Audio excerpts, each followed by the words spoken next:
اس پہ عفنان اللہ صاحب، کیونکہ آپ پارلیمنٹ کے ممبر بھی ہیں اور ان لوگوں کے دکھ کو آپ اچھی طرح جانتے بھی ہیں، تو ایک بل جو ہے وہ آپ کو یاد ہے نا، پچھلی حکومت کے دور میں آیا تھا، وہ بل بھی مسنگ ہو گیا تھا جی۔ پھر جب شہباز شریف صاحب وزیر اعظم بنے تو اس بل میں کچھ ترامیم ہوئیں اور وہ بل پاس ہو گیا، لیکن وہ ابھی تک قانون نہیں بنا، جس میں یہ کہا گیا اس قانون میں کہ جو لوگ پاکستانی شہریوں کو لاپتہ کرتے ہیں اور اگر وہ ان کو قانون کے مطابق جو آرٹیکل 10 میں جو 24 گھنٹے دیے گئے ہیں تو وہ اگر کورٹ میں پیش نہیں کرتے تو پھر ان کو سزا دی جائے گی، لیکن وہ قانون نہیں بنا۔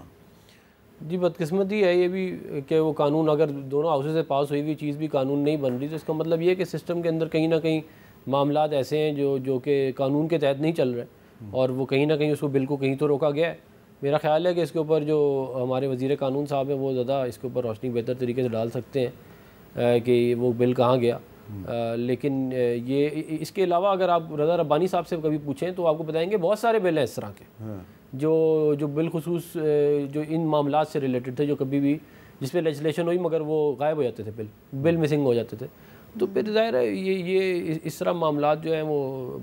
چلائے جا رہے ہیں، آپ ساری دنیا کے سامنے ہیں۔ آمنہ مسعود ججوہ میں ایک بات ایڈ کر دوں حامد میر صاحب، آپ کی میں یہ ضرور کہوں گا کہ آپ کو خراج تحسین، آپ مظلوم لوگوں کے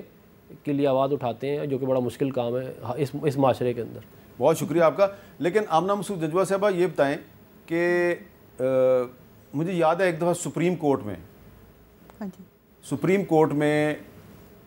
ایک اٹارنی جنرل ہوتے تھے، اب دنیا میں نہیں رہے، ملک قیوم صاحب، ہاں جی، انہوں نے ایک سٹیٹمنٹ دے دی تھی آپ کے ہسبینڈ کے بارے میں، لیکن آپ نے اس کو تسلیم نہیں کیا،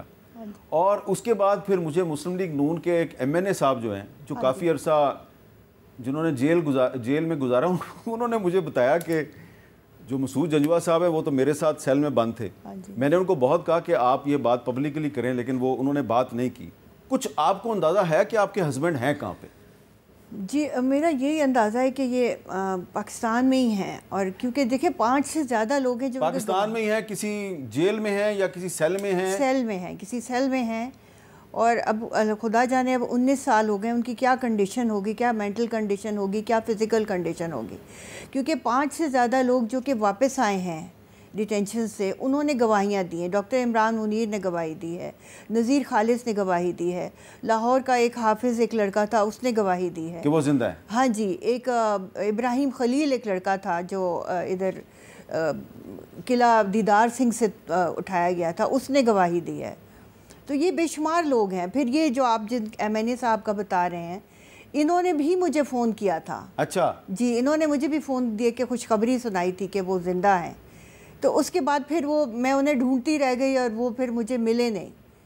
چلیں وہ سمی، آپ سے میں نے پوچھنا ہے کہ آپ کے بارے میں آپ نے بھی اس طرح کی باتیں سنی ہوگی کہ جی وہ کہتے ہیں جی وہ ہے ہی نہیں، یہ ڈاکٹر دین محمد بلوچ صاحب تو ہے ہی نہیں ہے، آپ کو کبھی کسی نے بتایا کہ وہ زندہ ہیں اور کہاں پہ ہیں؟ جی بیر صاحب، 12 سال بعد 2021 میں احسان ارجمندی بازیاب ہوئے، اور وہ جو ہے اسی سال پکڑے گئے تھے جس سال میرے والد صاحب پکڑے گئے تھے 2009 میں۔ تو 12 سال بعد جب وہ واپس آئے تھے اور انہوں نے خود مجھ سے رابطہ کیا اور مجھے بتایا کہ وہ نوشکی میں جو ہے ایک ہی سیل میں تھے، اور انہوں نے میرے والد کو باقاعدہ دیکھا بھی ہے، اور انہوں نے یہ بات آن لائن میڈیا اسٹیٹمنٹ کے ذریعے بھی دیا ہے۔ تو اس بات سے ثابت ہوتی ہے کہ ہمارے لوگ صحیح سلامت ہیں، اور ان کی غیر موجودگی میں پھر ایک پوری فیملی کو ایک کلیکٹیو پنشمنٹ کے تحت ان کو ذہنی اذیت سے دوچار کیا گیا ہے، ان کی جو ہے گھروں میں ایک ماتمی سما قائم کیا گیا ہے۔ چلیں جی، بہت بہت شکریہ آپ سب کا۔ اور کی جو کہانیاں ہیں وہ صرف ان 3-4 لوگوں کی کہانیاں نہیں ہیں، یہ پاکستان میں ہزاروں لوگوں کی کہانیاں ہیں، اور عید کے دن جب آپ خوشیاں بانٹتے ہیں ایک دوسرے کے ساتھ تو یہ جو دکھی لوگ ہیں ان کو بھی یاد رکھیں، اور